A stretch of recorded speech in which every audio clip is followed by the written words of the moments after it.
warahmatullahi wabarakatuh.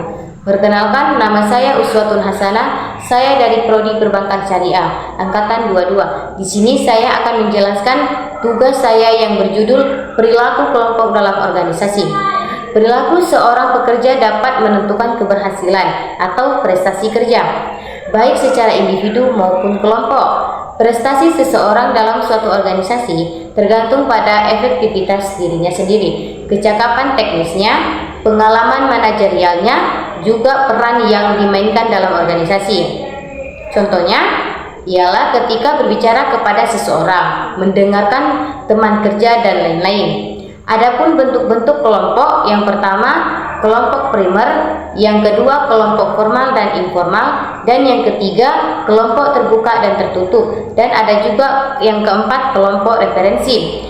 Adapun tahap-tahap perkembangan kelompok, kemunculan suatu kelompok merupakan suatu proses yang di dalam terdiri dari tahapan-tahapan tertentu, yaitu yang pertama tahapan pembentukan, tahapan kekacauan, yang ketiga mulai integrasi, dan yang keempat terintegrasi, dan yang kelima efektivitas kelompok. Manfaat kelompok bagi organisasi.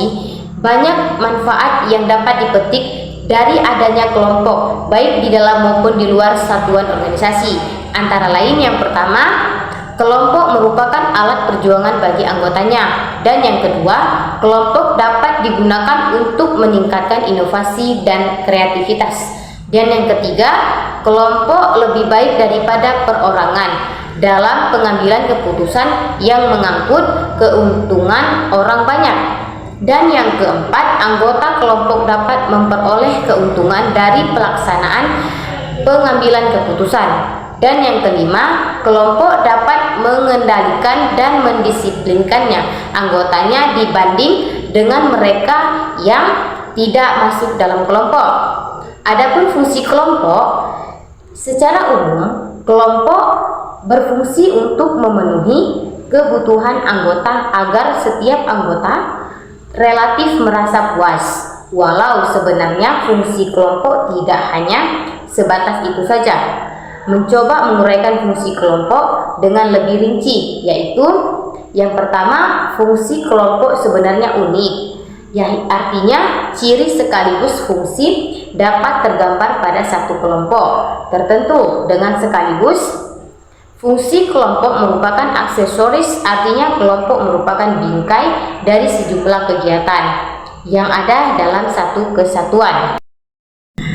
Dan yang ketiga, fungsi kelompok dominans dan biologines. Maksudnya, sekalipun dalam kelompok terdapat kegiatan sub kelompok, namun kelompok tetap dapat memelihara rasa kebersamaan dari seluruh anggota kelompoknya. Adapun faktor-faktor yang mempengaruhi efektivitas kelompok, yaitu yang pertama adanya faktor situasional, dan yang kedua faktor personal, dan yang ketiga faktor teori keseimbangan dan faktor teori pertukaran. Adapun teori pembentukan kelompok, yang pertama teori kedekatan, menjelaskan tentang adanya aliansi di antara orang-orang tertentu. Seseorang berhubungan dengan orang lain disebabkan karena adanya kedekatan ruang dan daerahnya. Dan yang kedua, teori interaksi, yaitu berdasarkan pada aktivitas interaksi dan sentimen atau perasaan atau emosi yang berhubungan dengan orang lain. Dan yang ketiga, teori keseimbangan, menyatakan bahwa seseorang tertarik kepada yang lain adalah didasarkan atas kesamaan sikap. Dan yang keempat, teori pertukaran, yaitu teori ini ada kesamaan fungsinya dengan teori motivasi dalam bekerja. Teori kedekatan, interaksi, keseimbangan semuanya memainkan peranan di dalam teori ini. Pada dasarnya, kelompok ialah orang yang mempunyai kepentingan yang sama dan juga mempunyai beberapa landasan interaksi yang sama. Mereka saling berkaitan bersamaan dengan serangkaian hubungan sosial yang khas. Kelompok tersebut dapat berorganisasi dengan secara ketat dan juga terjangka panjang, tetapi juga dapat bersifat cair dan hanya sementara. Di dalam suatu kelompok yang sebenarnya, para anggota mempertimbangkan diri mereka sendiri dan bergantung satu dengan lainnya untuk mencapai tujuan umum. Ciri-ciri kelompok diantaranya adalah saling berinteraksinya anggota kelompok sehingga tindakan seseorang akan mempengaruhi atau dipengaruhi oleh orang lain, dan meyakini adanya kemungkinan untuk bekerja sama dalam mencapai tujuan yang telah ditetapkan. Ada beberapa karakteristik yang menonjol dari suatu kelompok, antara lain adanya 2 orang atau lebih. Yang kedua, yang berinteraksi satu sama lainnya. Dan yang ketiga, yang saling membagi beberapa tujuan yang sama. Dan yang keempat, dan melihat dirinya sebagai satu kelompok.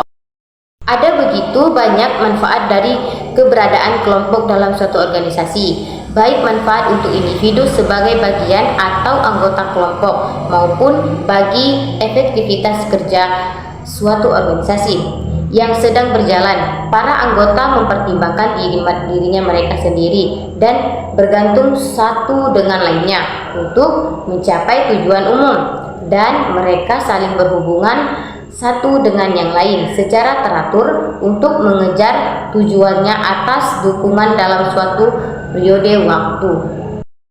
Definisi perilaku kelompok dalam organisasi. Dari pengertian perilaku dan pengertian kelompok di atas dapat disimpulkan bahwa perilaku kelompok adalah aktivitas yang dapat diamati dari 2 atau lebih.